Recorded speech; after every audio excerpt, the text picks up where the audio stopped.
Assalamualaikum warahmatullahi wabarakatuh. Alhamdulillah, hari ini kita berjumpa kembali di kegiatan Bina Pribadi Islami atau BPI. Nah teman-teman, hari ini materi kita adalah tentang niat beribadah kepada Allah Subhanahu wa Ta'ala. Nah silahkan disimak dengan baik penjelasan ustazah berikut ini ya.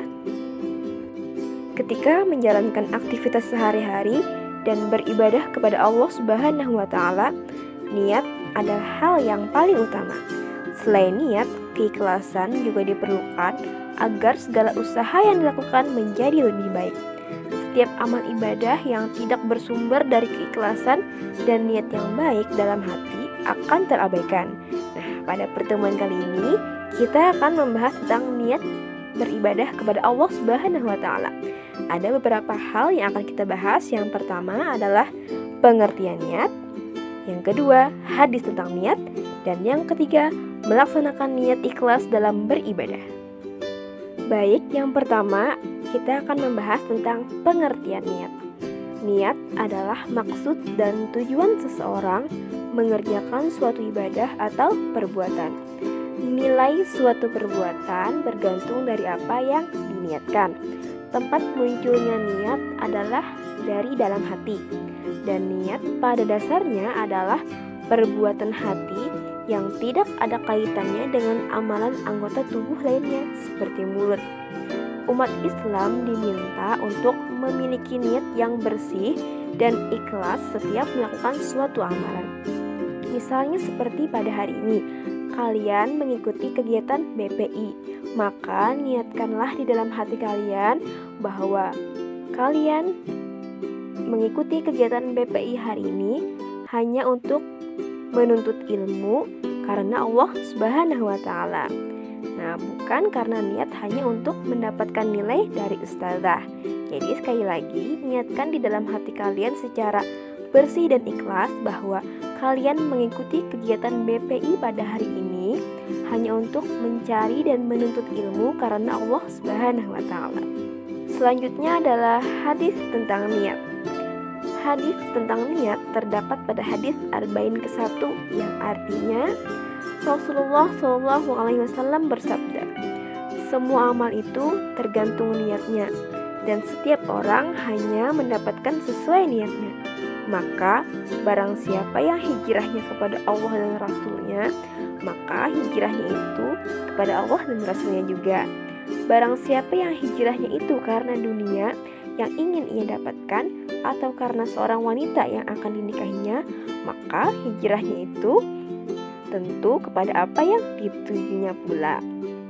Nah, hadis ini menunjukkan bahwa semua amalan pasti diiringi dengan niat. Jika seseorang berniat melakukan amalan yang hukumnya baik dengan niat yang baik, maka dia diberi pahala dengan niatnya yang baik tersebut pula. Kemudian jika ia berniat dengan maksud yang buruk, tentunya ia akan mendapatkan sesuai dengan apa yang ia niatkan, yaitu hasilnya akan buruk pula. Yang selanjutnya adalah melaksanakan niat ikhlas dalam beribadah. Allah Subhanahu wa Ta'ala mengetahui semua yang terlintas di hati manusia, termasuk niat. Tujuan adanya niat dalam suatu ibadah adalah untuk menjadi pembeda antara suatu perbuatan yang hanya merupakan adat kebiasaan atau yang tidak bernilai pahala dengan suatu amal ibadah atau yang bernilai pahala. Tujuan lainnya adalah untuk menjadi pembeda antara ibadah yang satu dengan ibadah yang lainnya. Nah, salah satu contoh niat ikhlas dalam beribadah adalah melaksanakan sholat fardu. Niat termasuk salah satu rukun sholat yang terdapat dalam hati. Nah, jika seseorang sebelum melakukan amalan namun berniat dengan harapan untuk mendapatkan kedekatan dengan Allah Subhanahu wa Ta'ala, maka amalan yang dikerjakannya akan menjadi amalan mustahab, yaitu yang mendapat ganjaran pahala dari Allah Subhanahu wa Ta'ala. Nah teman-teman, dalam berniat maka landaskanlah rasa ikhlas di hati kalian. Allah Subhanahu wa Ta'ala telah menjelaskan bahwa manusia harus beribadah dengan ikhlas hanya kepada Allah semata. Allah berfirman dalam surah Al-Ghafir ayat 14, A'udzu billahi minasyaitonir rajim. Bismillahirrahmanirrahim.